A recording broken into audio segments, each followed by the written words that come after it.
Assalamualaikum warahmatullahi wabarakatuh. Kali ini kita akan belajar benarkah bahwa 1 lebih dari 0 ya. Ini cara analisis real.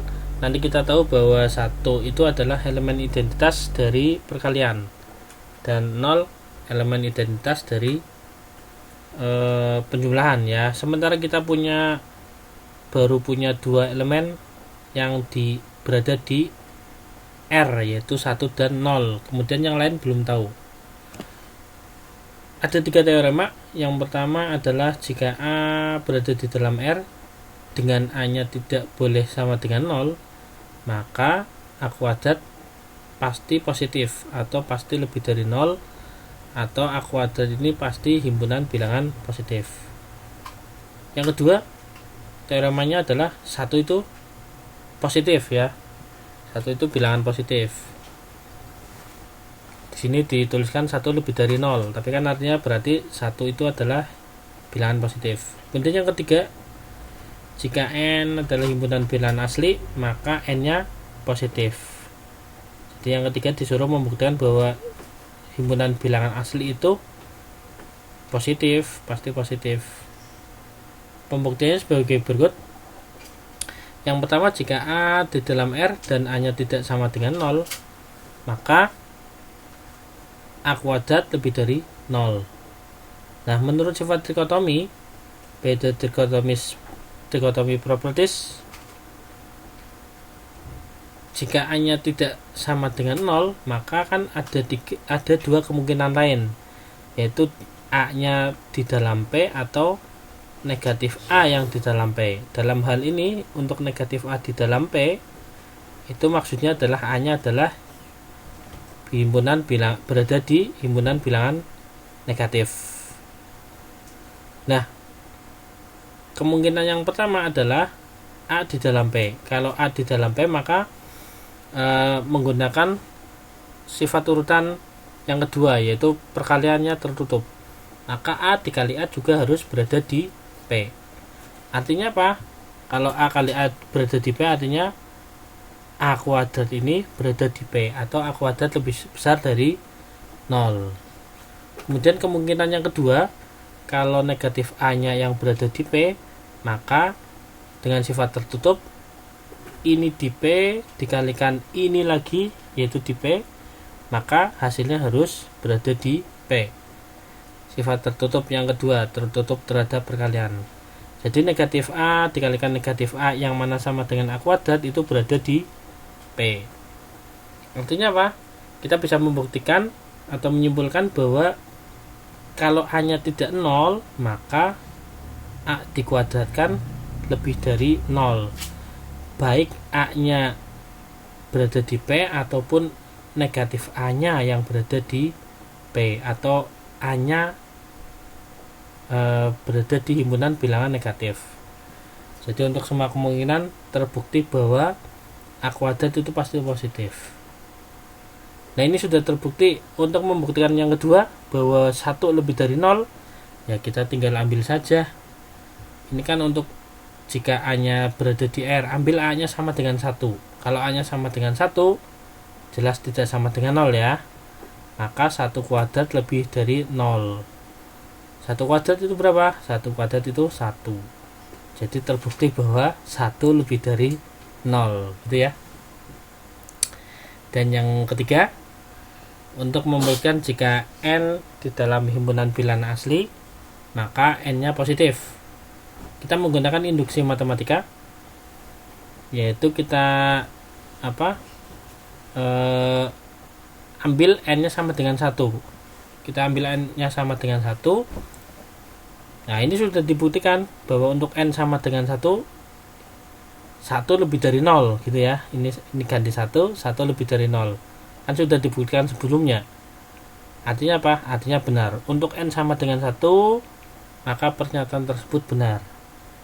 Kemudian langkah kedua dari induksi matematika adalah kita memisalkan atau mengasumsikan bahwa jika n sama dengan K, maka K-nya berada di P. Ya, jadi kita mengasumsikan ini nih, kalau bahwa K berada di P. Nah, langkah yang ketiga dari induksi matematika, adalah kita akan membuktikan bahwa K plus 1 juga di dalam P. Nah, karena asumsi di poin yang kedua adalah K berada di P, dan kita tahu 1 juga berada di P, dari sini 1 berada di P, maka K plus 1 juga berada di P. Ini merupakan sifat dari urutan, yaitu yang pertama tertutup terhadap penjumlahan. Sehingga langkah-langkah dengan induksi matematika ini sudah terpenuhi. Ada 3 langkah ya. Yang pertama, untuk N sama dengan 1 dia itu benar. Yang kedua, asumsikan N sama dengan K itu benar, maka dibuktikan. Yang ketiga, K plus 1 juga benar. Oke, kemudian yang berikutnya di sini akan dibuktikan bahwa nantinya tidak ada bilangan no smallest positive real number can exist. Tidak akan ada bilangan real positif yang paling kecil, smallest. Oke, yang pertama kita membuktikan bahwa setengah lebih dari 0 ya. Untuk membuktikan setengah ini lebih dari 0, kita tahu bahwa N ini lebih dari 0 ya. N ini lebih dari 0. Artinya apa? 1, 2, 3 dan seterusnya itu lebih dari 0. Jadi kita punya 2 lebih dari 0. Ini ya, 2 lebih dari 0. Kalau 2 lebih dari 0 menurut sifat aljabar di R, maka ada 1/2 ya. Nah, 1/2. 1/2 juga berada di R ya, tapi kita belum tahu nih dia berada di P apa bukan. Nah, kita tahu menurut sifat identitas bahwa 2 dikalikan setengah itu sama dengan 1 ya, sama dengan 1. Nah, padahal kita tahu, saya ganti warnanya, padahal kita tahu bahwa 2 ini berada di P, anggota himpunan bilangan positif. Kemudian 1 juga berada di P dari pembuktian sebelumnya. Nah, maka mau tidak mau, karena P itu tertutup terhadap perkalian, maka dia, yaitu setengahnya itu harus berada di P. Nah, gitu. Jadi kan kalau 2 di P kemudian setengah di P, maka 2 kali setengah yaitu 1 ya berada di P. Kalau belum tahu yang setengah itu di mana, ini kan karena 2 di P kemudian 1 berada di P, maka mau tidak mau setengah juga harus berada di P. Kalau setengah berada di P atau setengah merupakan bilangan positif, artinya apa? Setengah lebih dari 0. Terbukti ya. Silakan itu nanti ditulis ulang untuk pembuktian bahwa setengah lebih dari 0 atau setengah berada di P. Kemudian berikutnya, untuk membuktikan bahwa setengah A ya, setengah A kurang dari P, setengah A lebih dari 0. Kalau kita punya A-nya positif, kemudian setengah juga tadi sudah terbukti positif, ini Y-nya sudah terjawab, maka setengah dikali A itu yang sama dengan setengah itu juga harus positif, gitu ya. Ini terbukti. Jadi yang ruas yang tengah dan kiri ini sudah terbukti. Kemudian bagaimana dengan yang tengah dan kanan? Ya, silakan tinggal membuktikannya dengan setengah A tambah setengah A sama dengan A. Nanti akan terbukti. Oke, berikutnya nanti akan dibuktikan bahwa jika A di dalam R sedemikian hingga 0 kurang dari sama dengan A kurang dari sama dengan epsilon, untuk setiap epsilon yang positif, maka mau tidak mau A nya harus sama dengan 0. Jadi gambarannya gini, gambarannya untuk setiap bilangan positif yang sekecil apapun epsilon, jadi ini epsilon positif, jadi sekecil apapun bilangannya,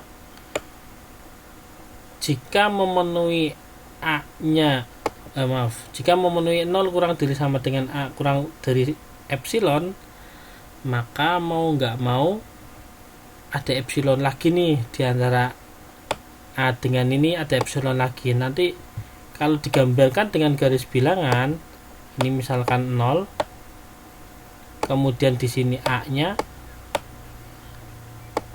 kan katanya untuk setiap epsilonnya positif ya, maka kemungkinannya epsilon berada di sini nih. Kalau epsilon berada di sini, maka A-nya berada di tengahnya. Karena A-nya berada di tengahnya, maka epsilon memungkinkan berada di tengahnya lagi, dan seterusnya nanti mepet ke nilai 0 ya, mepet ke nilai 0, sehingga mau tidak mau A-nya harus sama dengan 0. Ini gambarannya. Oke, pembuktiannya adalah misalkan kita kontradiksikan ya, andaikan A nya lebih dari 0 ya, bukan sama dengan 0, maka kita bisa mengambil epsilon 0 nya ini, kita ambil setengah A ya, kita ambil setengah A epsilon 0 nya, maka mau tidak mau setengah A kan berada di antara 0 dan A. Ini dengan asumsi A nya positif ya, bukan sama dengan 0. Maka tadi kalau kita ambil epsilonnya adalah setengah A, maka dia berada di sini. Artinya apa? Ya ini pernyataan bahwa A kurang dari epsilon salah dong. Nah, ini pernyataan dari A kurang dari epsilon salah, karena ini berlaku untuk setiap epsilon yang positif. Jadi pengandaiannya yang salah. Pengandaian yang salah artinya apa?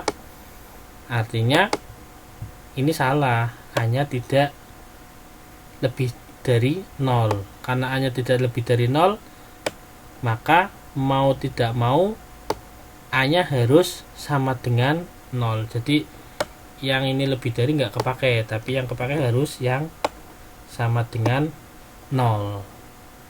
Itu pembuktiannya. Saya ulang lagi untuk pembuktiannya. Jadi jika 0 kurang dari sama dengan A kurang dari epsilon, untuk setiap epsilon positif, maka A nya pasti sama dengan 0.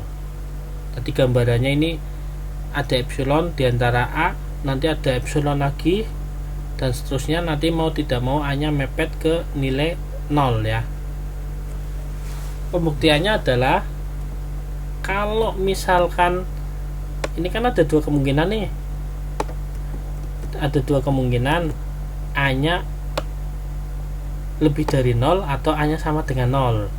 Misalkan A nya lebih dari 0 nih, kita mengandaikan A nya lebih dari 0, maka kita ambil saja epsilonnya adalah setengah A. Setengah A kan berada di sini. Nah, ini membuktikan bahwa kalau kita ngambil epsilonnya setengah A saja, maka pernyataannya salah nih. Pernyataannya adalah menjadi epsilon kurang dari A. Padahal harusnya apa? Harusnya A nya yang kurang dari epsilon ya. Jadi kalau kita mengandaikan A nya positif, maka ini terjadi kontradiksi. Kita ambil epsilon setengah A saja, maka jadi kontradiksi. Yang benar adalah A nya sama dengan 0 gitu ya. Silakan nanti dipelajari lagi bahwa jika A nya kurang dari sama dengan jika 0 kurang dari sama dengan A kurang dari epsilon, untuk setiap epsilon yang positif, maka mau tidak mau A nya harus sama dengan 0. Saya kira itu pembahasannya. Terima kasih. Assalamualaikum warahmatullahi wabarakatuh.